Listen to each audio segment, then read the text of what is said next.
Hey you guys, I want to give a quick shout out to the sponsor of the channels, Dueling Guard, Sleeve Chief, and Imperium Duelist. Check them out in the description box down below and use code SACO for discounts on all of them.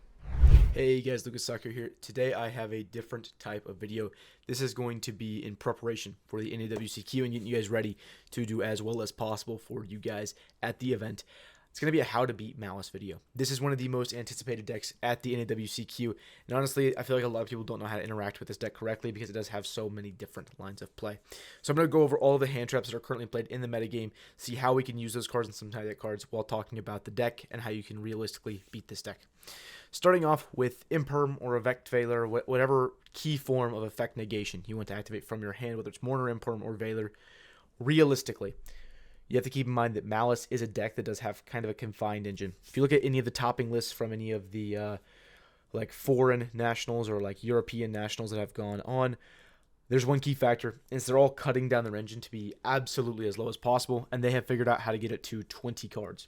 I think there was a list I saw that had 19, but realistically they're playing 20 cards for their engine, and so imperming their first action is really not the worst line of play. But you should know that there are some major choke points for the deck. Honestly, imperming their binder is not a bad thing to do because a lot of them are only playing MTP. So if we can imperm their binder, it's going to stop that binder from being able to not only reset that MTP, but also it's going to stop the extension from the binder from banishing the things from graveyards. So that's definitely not the worst point to hit. And honestly, that's where I've been imperming recently and Veiling recently, and that's been the most effective for me. Moving on, we have Dominus Impulse. Dominus Impulse is a really unique card because you can use this card not only on your opponent's turn, but on your turn as a very progressive board breaker into the board. Impulse is very good not only at stopping their turn. Like, here's one major thing I'll say. If they're starting with Field Spell all the time, that is their, like, worst starter, right? They're usually going to start with a normal summon because a normal summon has the most extension options from it. But if they start with Field Spell and they're banishing Chessy Cat, that means they have other like normal summonable names in their hand most times. So that's not where you're winning the Impulse. But if they start with Field Spell and their first action is to banish Dormouse, I think that's not a bad time to Impulse. It kind of gambles, and if we're ending their turn there.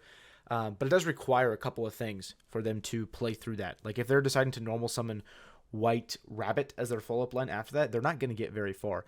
If it's normal summon Chessy Cat after that and they have another name, I mean, it's still a 2-card combo to play through that Impulse. So I think Impulsing, if they start with the Field Spell, is a pretty good start, depending on what they banish, of course. You can't Impulse when they Gold Sark. That's why Gold Sark is one of the most unique starters and extenders for that deck, because they're not going to have any of the cards on the field when they start with Gold Sark. The other thing is that if they go like Dormouse banish a White Rabbit, that is not a bad time to Impulse either.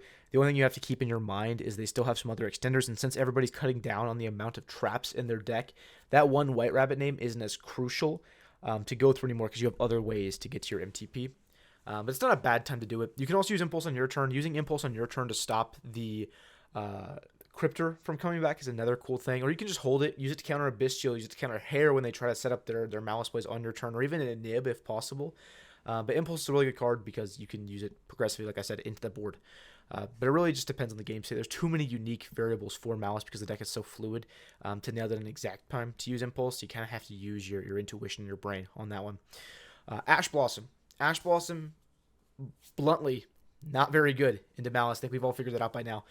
One key time to Ash Blossom this deck is if they start with a weak starter. So if they're starting with like normal summon Hair and they're trying to special summon backup and then use backup effect, ashing there is not bad at all because it's going to force them to go into like a much weaker line of play, which is Splash Mage, Revive, then go into Red Ransom, activate Field Spell, plays into every hand trap in the game.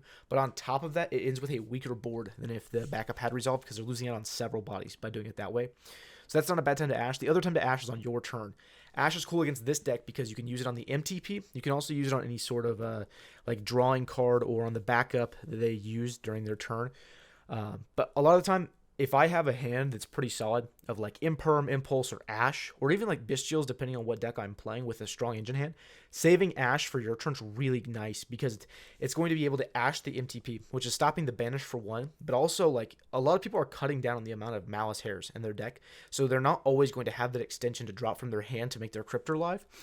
And so cutting off the access to that card while also stopping the banish is phenomenal. Great thing to look at.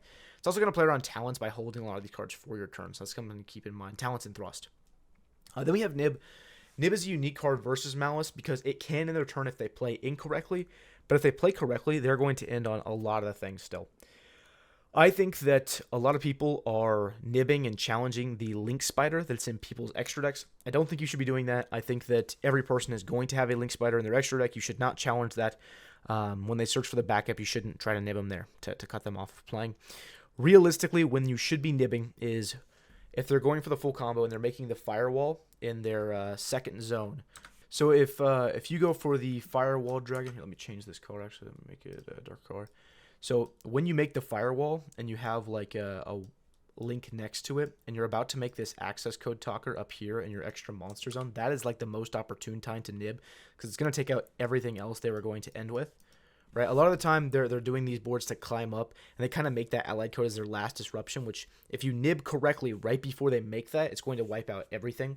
The other cool thing to know is that if they don't go for a Firewall play, and they instead choose to like prioritize other things like cards in their hand, they may make the allied code kind of like raw, naked up at the top without a Firewall underneath it.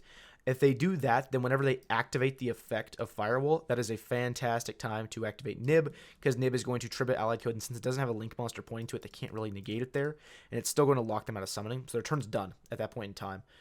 The only thing with Nib is that a lot of the time you're going to need to pair it with another thing to stop their full board from showing up, because honestly, nibbing Malice at the end of the turn, they're going to get 2 draws off of Chessy Cat.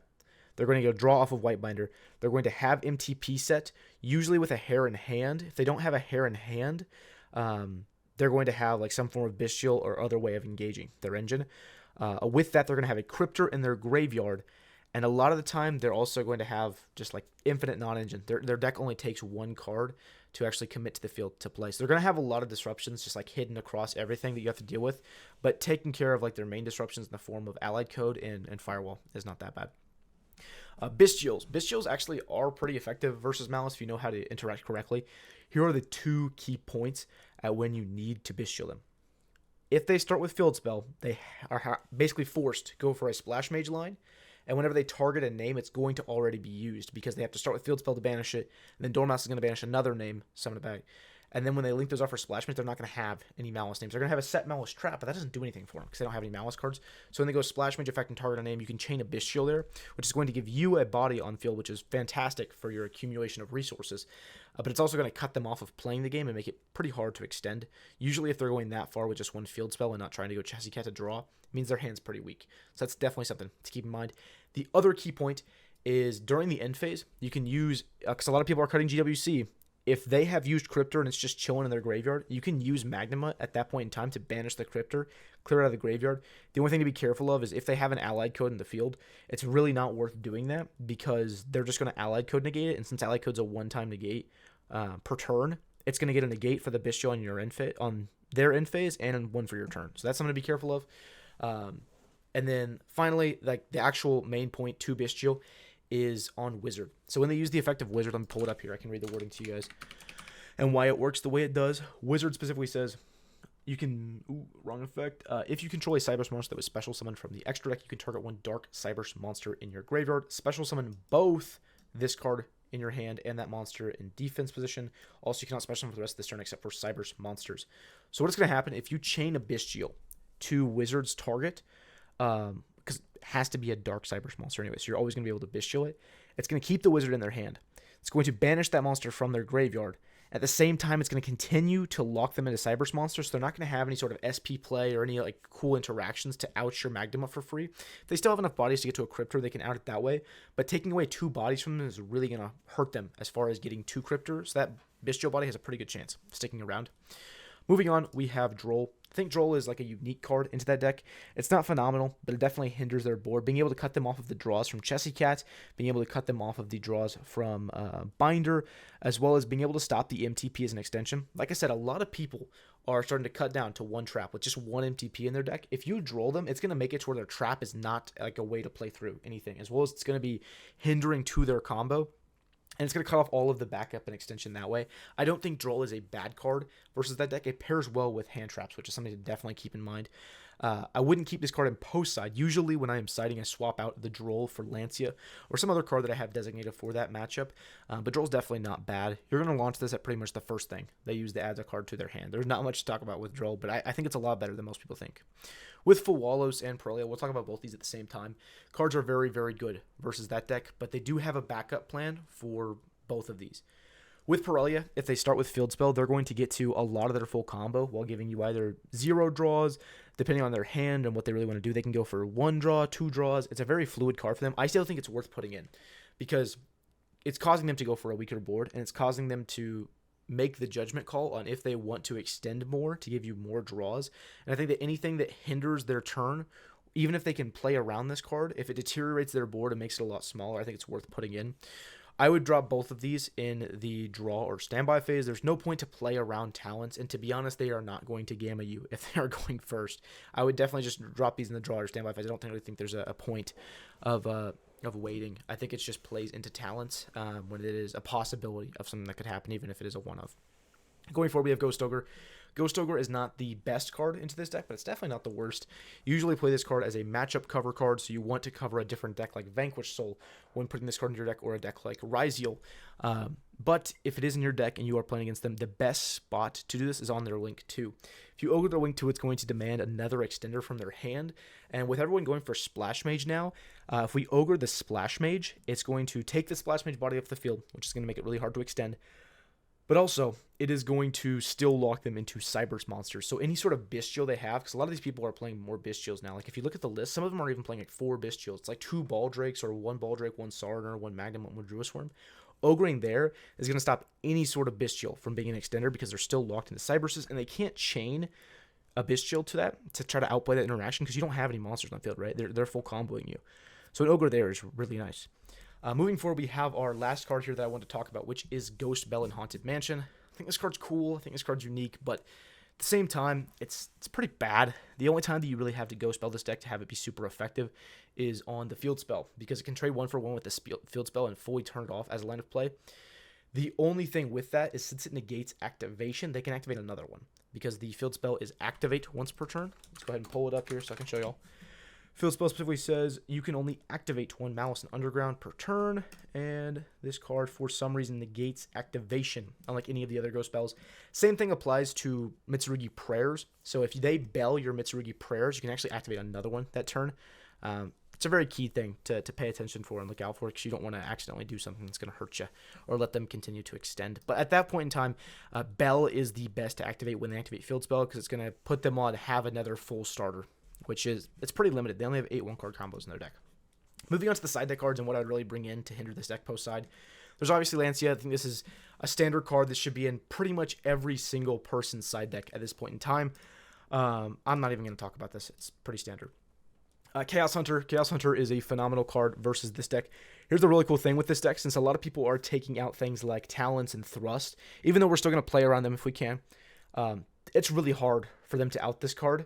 Like, really, really hard. A lot of people aren't playing the transcode into Topologic Bomber, which was originally one of the most significant and consistent outs to this card, because you only need the 2 bodies you already had. A lot of people have cut the Nightmare Cerberus from their deck because Chaos Hunter has seen less and less play as Malice has become shifted kind of down in the format. I still think the deck is phenomenal and a very good choice for the NAWCQ, but it's kind of shifted down below some other decks. So I think that Chaos Hunter has seen less play, but to be honest, if you Chaos Hunter someone at Nationals, at NAWCQ, they're pretty much cooked. They are not playing like an extra deck way to get rid of this. One thing they can do is Metaltronus. Metaltronus is really funny with this card because it does overlap with 2,500 attack and a dark monster, so you can summon any Bisield from your deck to sort of out this. But people aren't really playing Metaltronus either. Like the main go first cards that people are playing in Malice, it's Mistaken Arrest. That was seen a lot at the European events that have happened over the past couple weeks. And so I think that Chaos Hunter is a very, very good pick for that matchup. Other than that, you have Phantasme. Off of Phantasme, you will almost always get at least 3 draws off of this card, and then you'll put back 2. But having that additional card to cycle through just lets you pick the perfect hand traps to counter them. Right? Like if you are using your Phantasma and you're cycling, I mean, we may be able to find a Nib and a Bisield off of that, and we may be able to use that to like fully end their turn. If not, we can find some like more engine cards that are going to work a little bit nicer into their board to help us break it. But the main thing with Phantasme is that it's a consistency card. It's a body that's kind of hard to deal with because of the point of time that we're going to drop it. And it's going to be good on both players' turns because you can Phantasme them on your turn. If I see another Phantasme, I'm probably going to keep that in my hand because whenever they banish, they summon back, I'm going to summon the Phantasme again. And at that point, I'm probably going to draw 4 cards off of it. There's going to be an allied code there. There's going to be at least one random MALISS name chilling around from the MALISS or from the allied code. And there's going to be whatever link they just summoned back, whether it's a Crypto or whatever. But we are going to be drawing 4 cards on our turn with it, which basically lets us cycle through our deck and choose any engine card that we want. And we'll just put the other ones back.